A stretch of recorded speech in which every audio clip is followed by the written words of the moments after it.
അരുൺ അമൃത്നാഥ് കൂടി നമുക്കിപ്പം വിവരങ്ങളുമായി ചേരുന്നുണ്ട്. അരുൺ ഏത് ഭാഗത്താണ് നിൽക്കുന്നത്? ചൂരൽമലയിൽ തന്നെയാണോ? ഇന്ന് ഇപ്പോൾ ഈ കാണാതായവരുടെ എണ്ണം അതൊരു 200-ൽ കൂടുതൽ, അത് ഇന്നലെ മുതൽ തന്നെ അങ്ങനെയാണ് പറയുന്നത് അരുൺ. പക്ഷേ അത് ഇപ്പോൾ ഒരു പക്ഷേ ഇന്നലെ അരുണൊക്കെ ആശുപത്രിയിലൊക്കെ ഉണ്ടായിരുന്നു, അവർ പറയുന്ന ഒരു വിവരങ്ങൾ വെച്ച് ശേഖരിച്ചുണ്ടാക്കിയ ഒരു കണക്കായിരിക്കില്ലേ കൂടുതൽ? ഒരു പക്ഷേ ഉറ്റവരൊക്കെ പൂർണ്ണമായും കുടുങ്ങിപ്പോയ സംഭവങ്ങളൊക്കെ ഉണ്ടെങ്കിൽ ഇത് ഉയരാനുള്ളൊരു സാധ്യതയുണ്ടോ അരുൺ, ഈ നമ്പർ?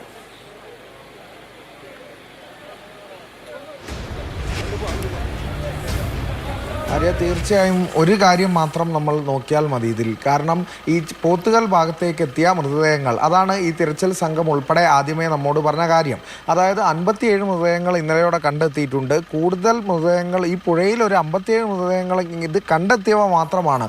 അപ്പോൾ മറ്റ് മണ്ണിലാണ്ട് പോയത് ഉൾപ്പെടെയുള്ള മറ്റ് പല സാഹചര്യങ്ങളുണ്ട്. ഈ മരങ്ങൾക്കിടയിൽ കുടുങ്ങി, മലയോര വനമേഖലയാണ്, ആ മേഖലയിലേക്കൊക്കെ ആയി അടിഞ്ഞതൊക്കെയായി പല സാധ്യതകളും അങ്ങനെയും കണക്കാക്കുമ്പോൾ അത് വലിയൊരു സംഖ്യയിലേക്ക് വരുമെന്നൊക്കെ വിലയിരുത്തലാണ് എന്തായാലും രക്ഷാദൗത്യ സംഘമൊക്കെ ഈ തിരച്ചിൽ നടത്തിയ സംഘാംഗങ്ങളൊക്കെ നമ്മളോട് അറിയിച്ചിരുന്നത്. ഞാനിപ്പോൾ ഉള്ളത് ചൂരൽമല വില്ലേജ് ഓഫീസിന് സമീപമുള്ള പരിസര പ്രദേശത്താണ്.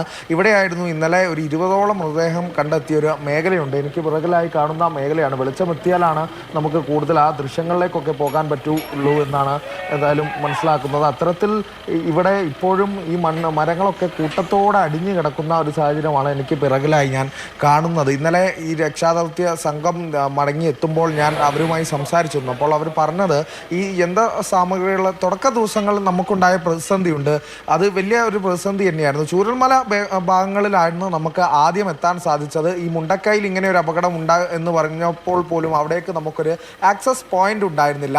ഈ ഉച്ച സമയത്തോടു കൂടിയാണ് മുണ്ടക്കയിലേക്ക് നമ്മൾ ആദ്യം സംഘം ഉൾപ്പെടെ എത്തിത്തുടങ്ങിയത്. ഈ ചൂരൽമല മേഖലയിലെ തുടക്ക ഭാഗങ്ങളിലാണ് ആദ്യ രക്ഷാപ്രവർത്തനം നടന്നത്. ആ തുടക്കഘട്ടം മുതലുണ്ടായ ഒരു സംഘാംഗങ്ങളാണ്, വോളണ്ടിയർമാരൊക്കെയാണ് നമ്മളോട് പ്രതികരിച്ചപ്പോൾ അവർ പറഞ്ഞത് ഇത്തരത്തിൽ ഇറ്റാച്ചിയും JCB ഉൾപ്പെടെയുള്ള എക്സ്കവേറ്റേഴ്സ് എത്തി ഈ പരിശോധന നടത്താൻ വൈകിയൊരു സാഹചര്യം ഉണ്ടായിരുന്നു. അപ്പോൾ പോലും ഇന്നലെ ഇറ്റാച്ചി എത്തിയപ്പോൾ പോലും നമുക്ക് ഇപ്പോൾ മനുഷ്യപരമായി തന്നെ ഇങ്ങനെ ചില യന്ത്രങ്ങൾക്ക് പോലും എത്താൻ പറ്റാത്ത ഒരു സാഹചര്യമുണ്ട്. അവിടെ ഒക്കെ കുഴിഞ്ഞ് ആഴത്തിലേക്ക് 3 ആളുടെയൊക്കെ സഹായത്തോടെ നീക്കം ചെയ്തൊക്കെ മണ്ണ് എടുക്കേണ്ട ഒരു സാഹചര്യമാണുള്ളത്. അത്തരത്തിൽ ഓരോ നടക്കുമ്പോൾ പോലും ഓരോ മൃതദേഹങ്ങളൊക്കെ ഈ കണ്ടെത്തുന്നു, ഈ കാലിലൊക്കെ തടയുന്നു എന്നുള്ളത് അത്രയും ദാരുണമായ ഒരു കാര്യങ്ങളൊക്കെയാണ് അവർ പറഞ്ഞത്. ഈ ഒരു മേഖലയിലാണ് ഇന്നും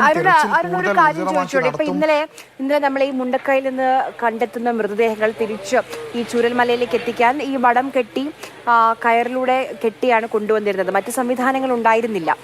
ഇന്ന് ഇപ്പോൾ ഈ ബെയിലി പാലം നിർമ്മിക്കുന്നത് വരെ അല്ലെങ്കിൽ അതിന്റെ നിർമ്മാണം പൂർത്തിയാകുന്നതുവരെ സമാനമായ രീതിയിൽ തന്നെ ആയിരിക്കുമോ, മറ്റെന്തെങ്കിലും സംവിധാനമുണ്ടോ?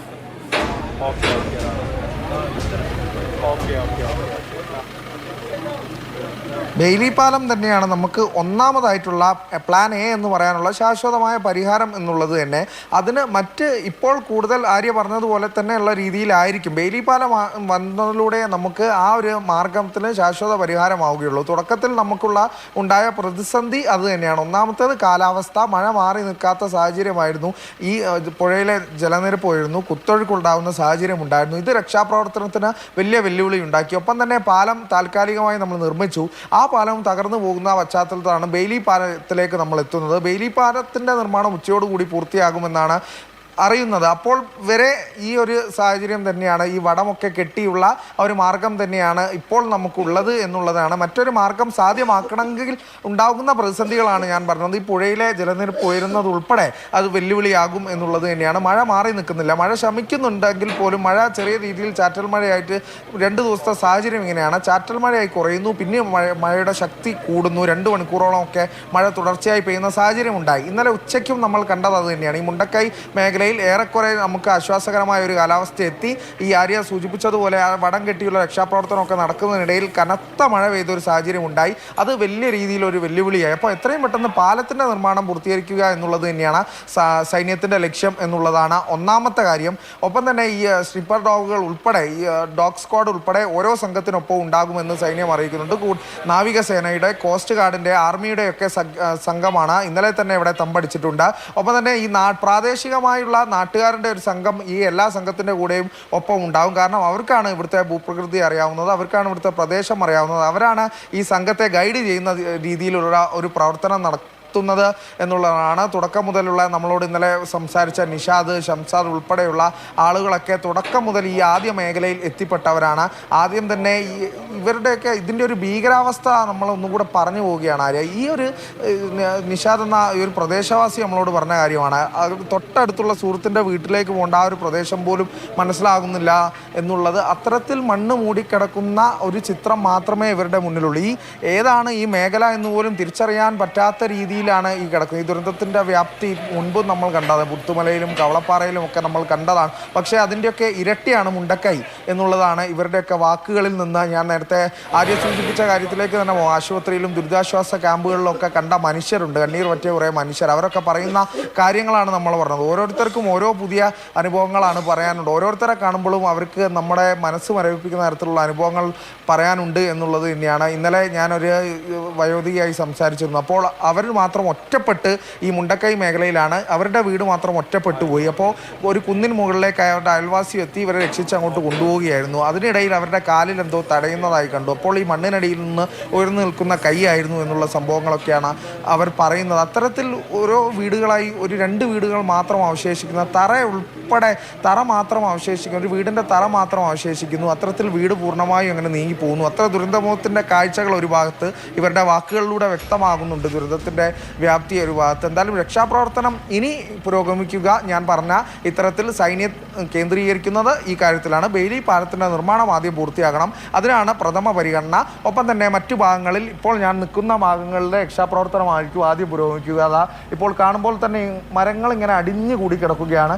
ഇതൊക്കെ നീക്കം ചെയ്യേണ്ടതായിട്ടുണ്ട്. ഇതിന് എക്സ്കവേറ്ററിൻ്റെ സഹായം വേണം. JCB ഇറ്റാച്ചിയൊക്കെ എനിക്ക് മുകളിലായി, ഞാൻ ഇങ്ങോട്ട് വന്ന വഴിക്ക് മുകളിലായി നിരന്ന് നിൽക്കുന്നുണ്ട്. ഒരു 6 മണിയോ 6:30 കൂടി ഇങ്ങോട്ടേക്ക് എത്തിച്ച് അത് ആദ്യം നീക്കം തുടങ്ങും. ഒപ്പം തന്നെ ഈ വോളണ്ടിയർമാരുടെ കൃത്യമായ ഇടപെടൽ വേണം. ഈ മേഖലയിൽ ഇവരെത്തി നിർദ്ദേശപ്രകാരമായിരിക്കും ഈ മെഷീനറിയുടെ സംവിധാനം ഉപയോഗപ്പെടുത്തുന്നത്. അത്തരത്തിൽ മണ്ണ് നീക്കി മൃതദേഹങ്ങൾ ഇവിടെ നിന്ന് പുറത്തെത്തിക്കാനുണ്ട് എന്നുള്ളത് തന്നെയാണ്.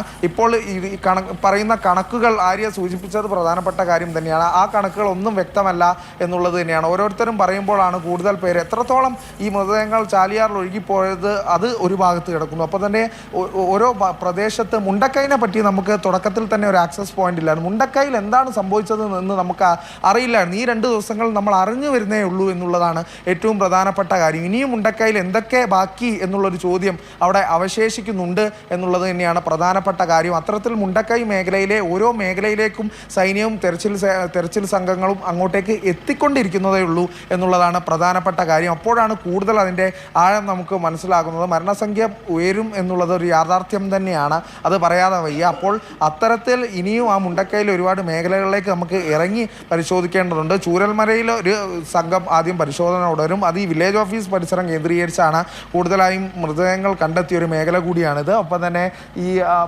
ആദ്യ മലയുണ്ട്, ഈ ആദ്യം ഉരുൾപൊട്ടലുണ്ടായ പ്രഭവ കേന്ദ്രമുണ്ട്, ചൂരൽമലയുടെ ഒരു ഭാഗം, അതുമായി കണക്ട് ചെയ്യുന്ന മുണ്ടക്കൈയുടെ ഒരു ഭാഗം. ഇവിടേക്ക് ഇറങ്ങുന്നുള്ള അവിടെയാണ് ഈ ബെയിലി പാലം നിർമ്മിക്കുന്നത്. ആ ഭാഗങ്ങളിലൂടെയൊക്കെയുള്ള ഒരു തെരച്ചിൽ നടത്തുന്നുണ്ട്. എല്ലാ സംഘത്തിനൊപ്പവും ഡോഗ് സ്ക്വാഡ് ഉണ്ട് എന്നുള്ളതാണ് അറിയുന്നത്. ഒപ്പം തന്നെ പ്രാദേശികമായ ഈ ഭൂപ്രകൃതി അറിയുന്നവരും ഈ സംഘത്തെ അനുഗമിക്കും. അത്തരത്തിലുള്ള ഒരു തെരച്ചിലാണ് ചൂരൽമലയിലും മുണ്ടക്കൈയിലും ഒക്കെ ഈ മണിക്കൂറിൽ എന്തായാലും നടക്കാൻ പോകുന്നത്. 6:30 കൂടി തന്നെ സൈന്യം ഇവിടേക്ക് എത്തും. അതിനുള്ള സന്നാഹങ്ങൾ അവിടെ നടത്തിക്കൊണ്ടിരിക്കുകയാണ്. മണ്ണുമാന്ത്രി യന്ത്രങ്ങളൊക്കെ ഉൾപ്പെടെ ഇവിടെ എത്തിക്കാനുള്ള ശ്രമം ഇവിടെ നടത്തിക്കൊണ്ടിരിക്കുകയാണ് ആര്യ. ശരി, അരുണാണ് വിവരങ്ങൾ നൽകിക്കൊണ്ടിരിക്കുന്നത്.